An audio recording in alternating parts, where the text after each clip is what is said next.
you saying? Is this jam time? Or is it, what is it? Jam time? Right. It's jam time, babes. Cool. This is chamomile tea. Thank you. You're welcome.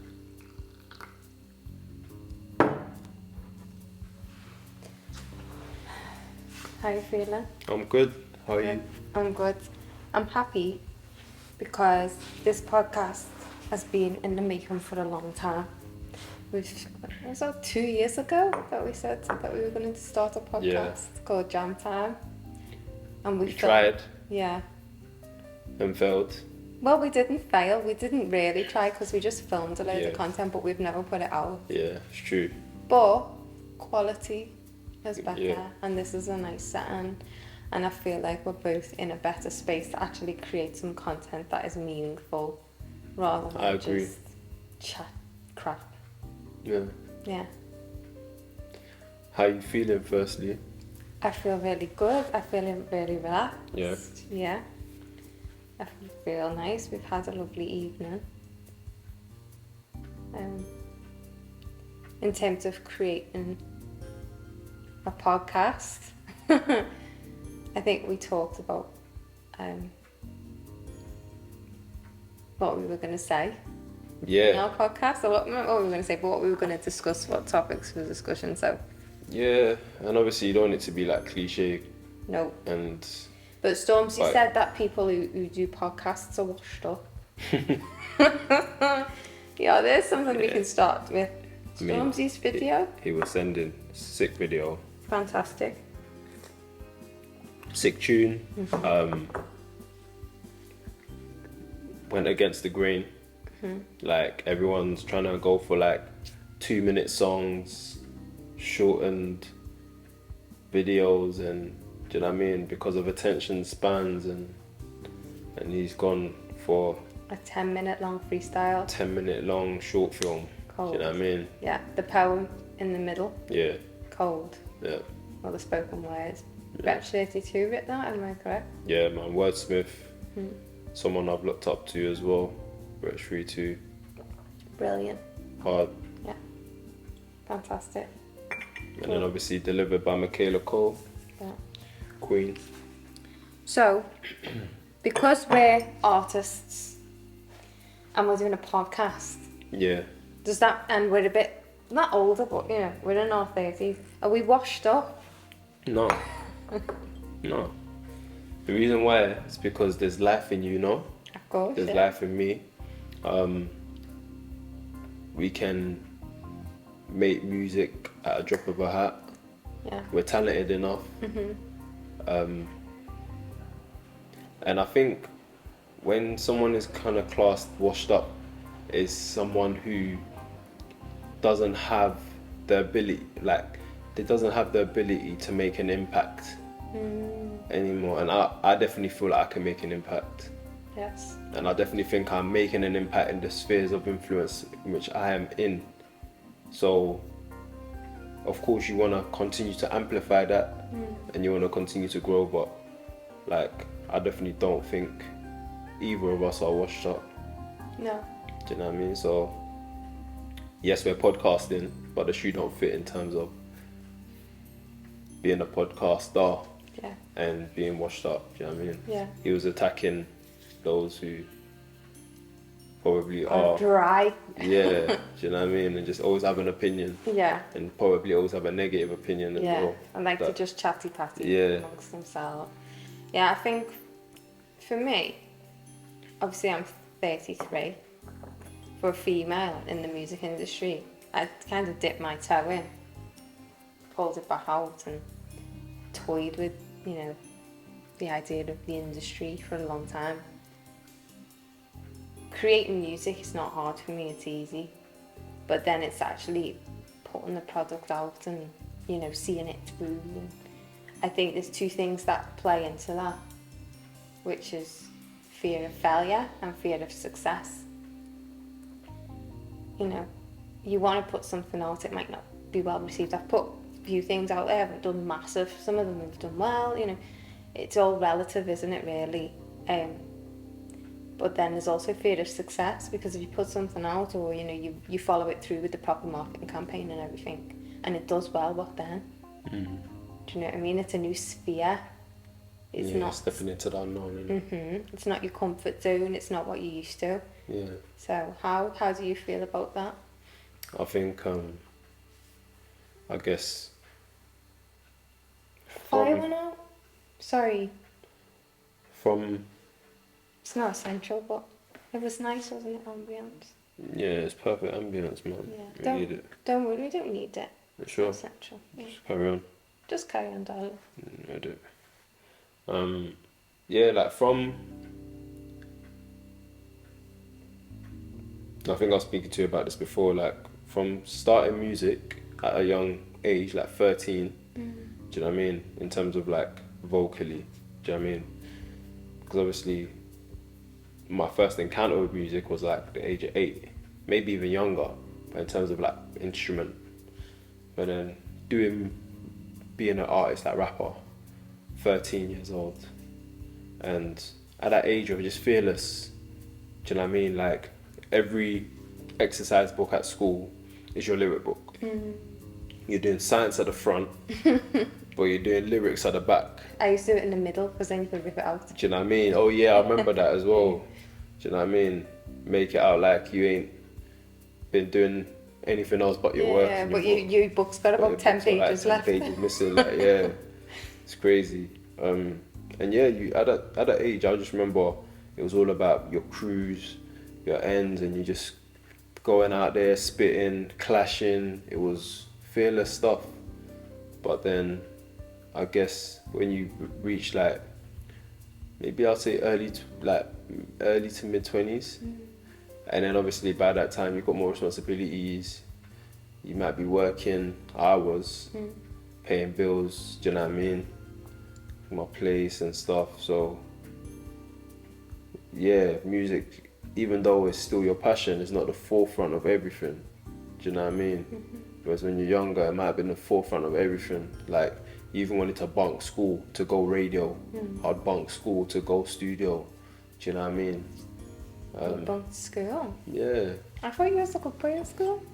I was smart, so I still got like a lot of good grades and stuff like that. But I guess in terms of like what my parents expected versus what I wanted, two different things, innit? Yeah. And then yeah, so but now, being 32, you kind of grow into yourself. Some people haven't, do you know what I mean? But I fully have, and I know what I want in music, and it's still worth chasing for me. It's still worth putting that time and that effort and that energy into it, do you know what I mean? Especially when I know I have the talent.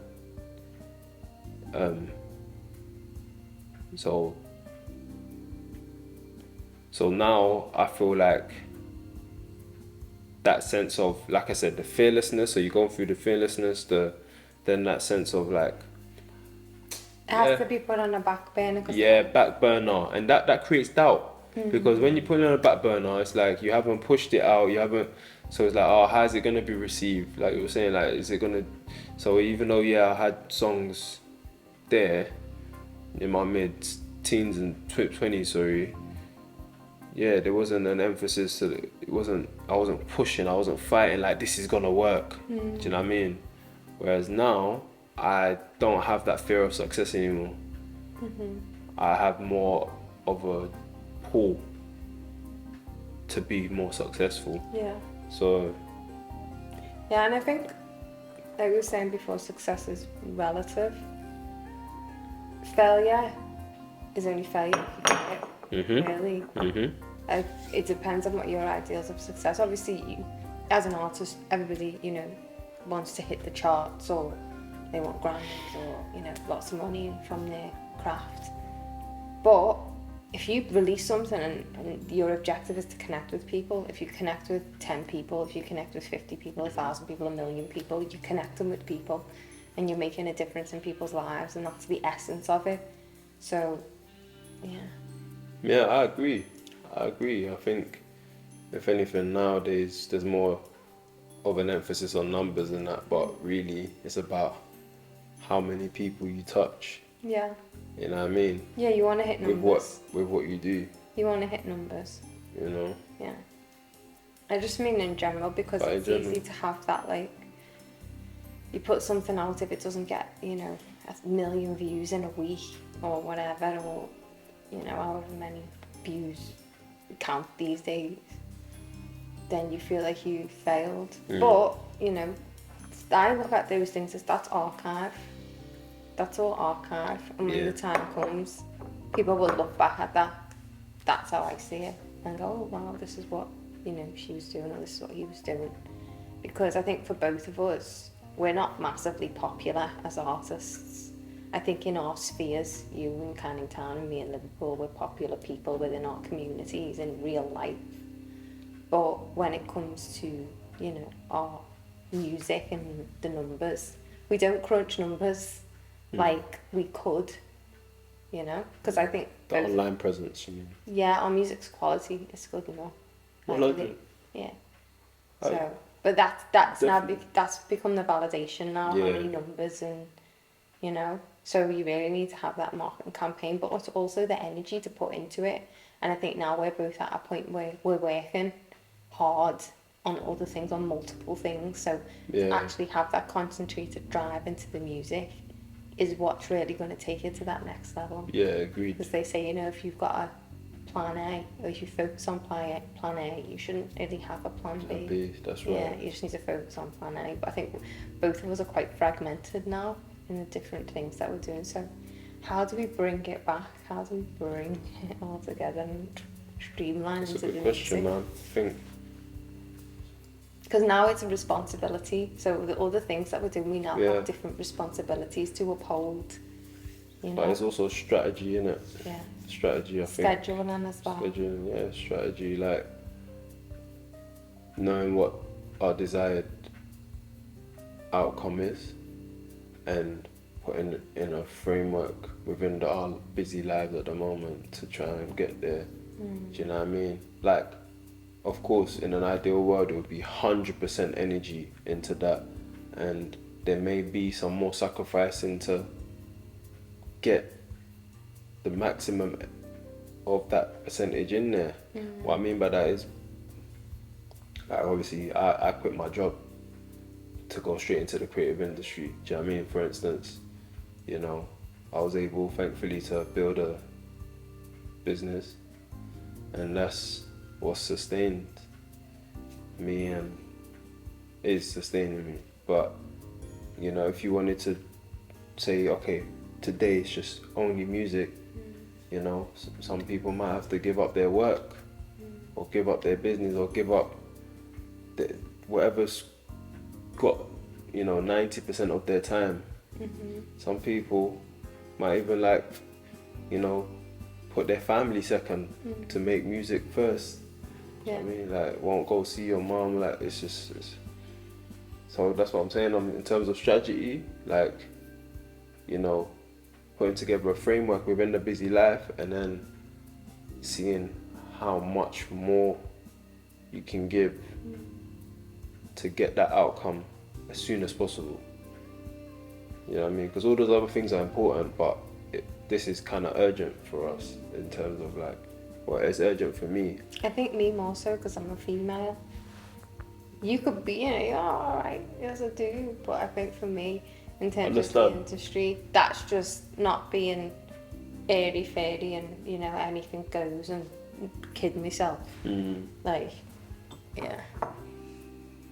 I've always wanted to be a one-hit wonder. Yeah. I want to be a one-hit wonder. I want to have a smash tune, maybe a couple of follow-ups that, you know, close seconds and thirds and whatever. And then I want to have, like, a dope album that people love, and then I want to have, like, a highly anticipated second album that does fairly well, maybe a third album, but then I develop a core fan base, a core group that in 10 years time, if I want to go on tour, I can. And I've got those. You know, I wouldn't like to be, I mean, I say I wouldn't like to be, I don't know, but being a massive artist and having that huge responsibility of you know, that's your life and you can't move down the street. I always thought it would be stressful, but actually, I don't know. At this point, because I like my comforts, like lockdown was a doddle for me. I didn't mind being indoors, I don't mind that. I think when I was younger, I had the urge to explore more. Yeah. And I think when I was making music, and there was a time where I got like mobbed in Leicester Square by a bunch of kids. Yeah. It freaked me out. Like, it really freaked me out. I wasn't ready for it.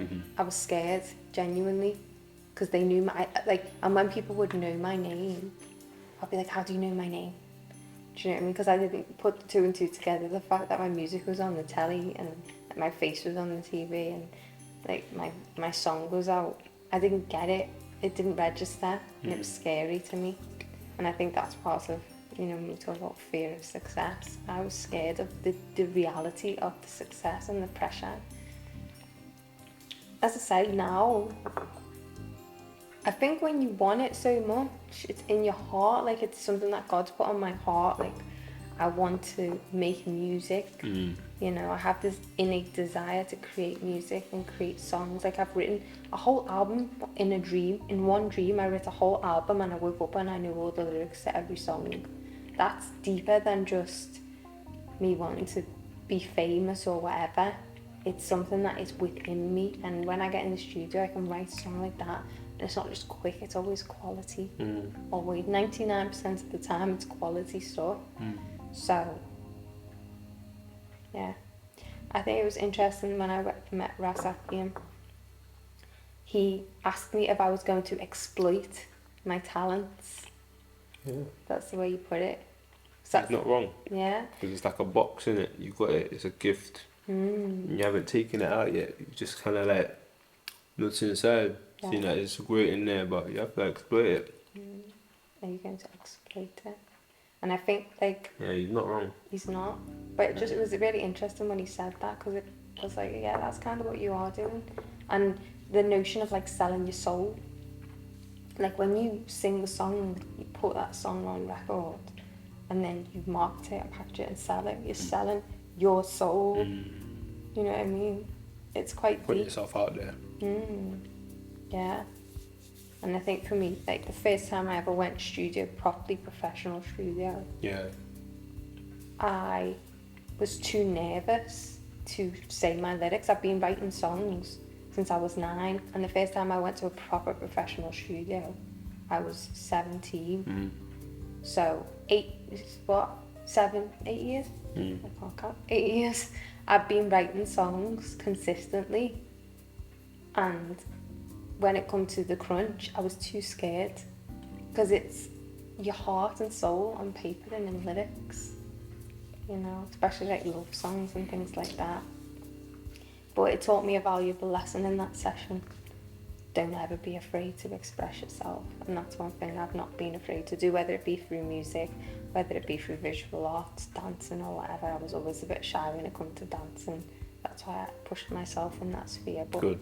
yeah, just as a creative, that's what we're blessed with. So, I mean, the past, I'd say, 17 years has been me really honing my craft and my gift, so that now, when the time is right, I can exploit it to the best of my ability and be comfortable with what I'm actually putting out, and be conscious about what I'm putting out as well. That's really important. What's your vision for yourself as an artist?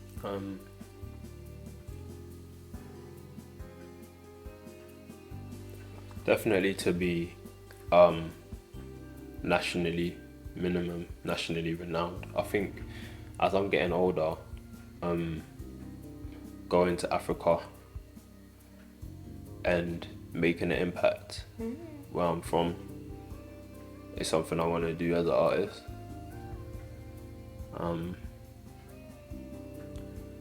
You know, to be heard or to share my music with as many people as possible is always the goal. Do you know what I mean? But I actually want people to connect with it. You know what I mean? Because I think nowadays, some people might be connecting with your music or just connecting with your notoriety. You know what I mean? If you're famous or you got clout, they connect to you, but they're not really connecting with your music. Do you know what I mean? It might be something trivial, like what you're wearing or how many bust downs you got, or do you know what I mean? Like, but I actually want people to connect with my music. So, because my music is about, there's a lot of truth in it. It's a lot about the life that you want versus the life you're actually having to live because of your upbringing, your circumstances and stuff. So there's always been a kind of rags to riches type of message there, do you know what I mean? Or an uphill battle type of message, do you know what I mean? Even though, of course, yeah, as an artist, you need to be able to like create some party tunes and stuff that people will feel in general. But when I'm talking about music that resonates with me, my message is about, you know, being an entrepreneur, being a self-made, quote unquote, do you know what I mean? But really, it's not just about being like self-made, it's about how you like make other people better as well, do you know what I mean, around you.